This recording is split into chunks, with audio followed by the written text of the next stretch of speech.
Let's get into it. Number 1, thanatophobia, the fear of death. Sounds deep and philosophical, right? But here's the twist. It's more common than you think. Around 3% to 10% of people across the globe deal with this. And yes, I'm one of them. Welcome to the Anxiety Club. We meet at 3 a.m. and Google symptoms together. People with thanatophobia don't just fear dying. They fear anything that might possibly lead to it. Eating? What if you choke? Showering? Slipping and cracking your head is suddenly a realistic fear. Sleeping? That's a whole new level of scary. What if you fall asleep too deeply and never wake up?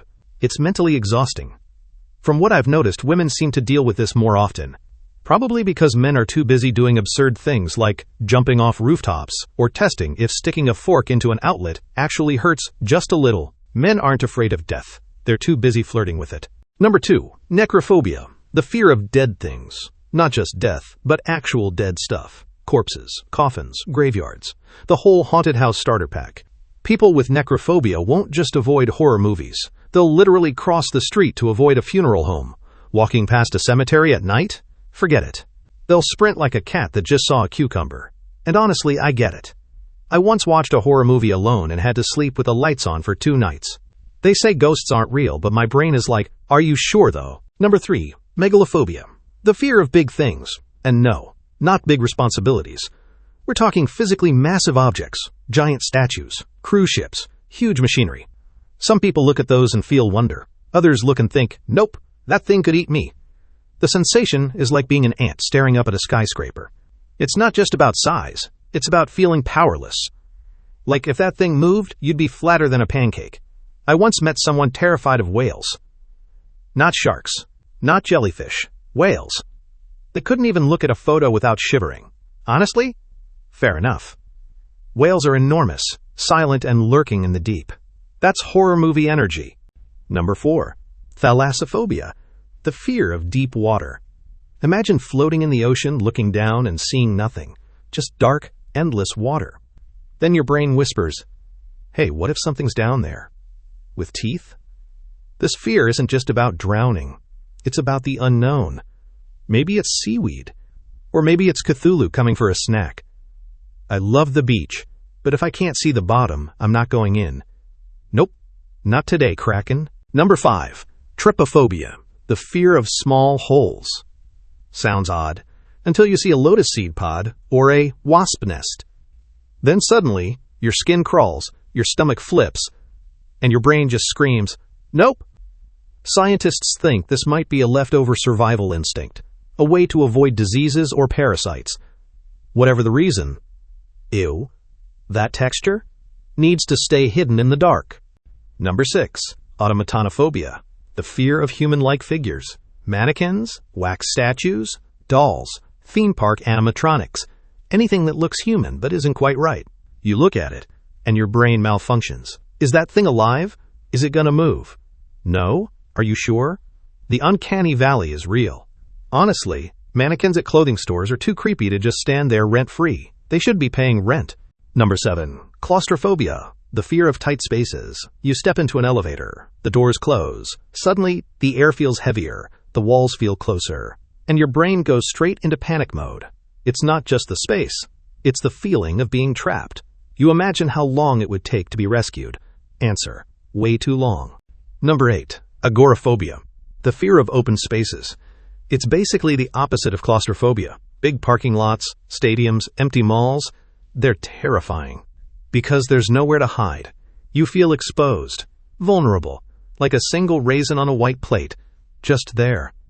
People with agoraphobia avoid public places, not because they dislike others, but because one small panic attack feels like it could trigger a full system crash. Number 9, acrophobia, the fear of heights.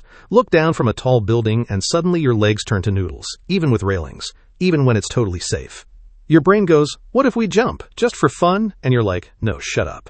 Acrophobia isn't just fear of falling, it's the fear that you might want to fall. And that's terrifying. Number 10, coulrophobia, the fear of clowns. Clowns are supposed to be funny. But when you really look at one, face paint, giant shoes, a laugh that sounds like a dying car alarm, it's more unsettling than entertaining. The weirdest part? They smile all the time. And nothing is more suspicious than someone who's always smiling.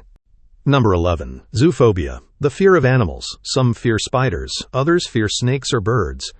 And let's be honest, animals are kind of terrifying. They're fast, they bite, they jump out of nowhere. A house lizard once landed on my shoulder, and I nearly retired from life right then and there. Number 12. Phasmophobia, the fear of ghosts. You hear a noise at night. Nobody's home. The lights flicker. Your brain says, it's probably the wind, but also your brain says, or maybe it's the ghost of a girl from 1827 who died with unfinished business. You don't have to believe in ghosts. Your imagination believes hard enough for the both of you. Number 13. Thanatophobia, the fear of crowds. You walk into a packed subway. There's noise, movement, people sneezing into your soul, and suddenly you just want to disappear. It's pure sensory overload. If you've ever had a panic attack inside IKEA on a Sunday, then you know the feeling. Number 14. Sociophobia, the fear of social interaction. You're asked to say a few words. Suddenly you're sweating in places you didn't know had sweat glands. You rehearse your own name like it's a TED Talk. This isn't about hating people. It's about fearing judgment, rejection, embarrassment.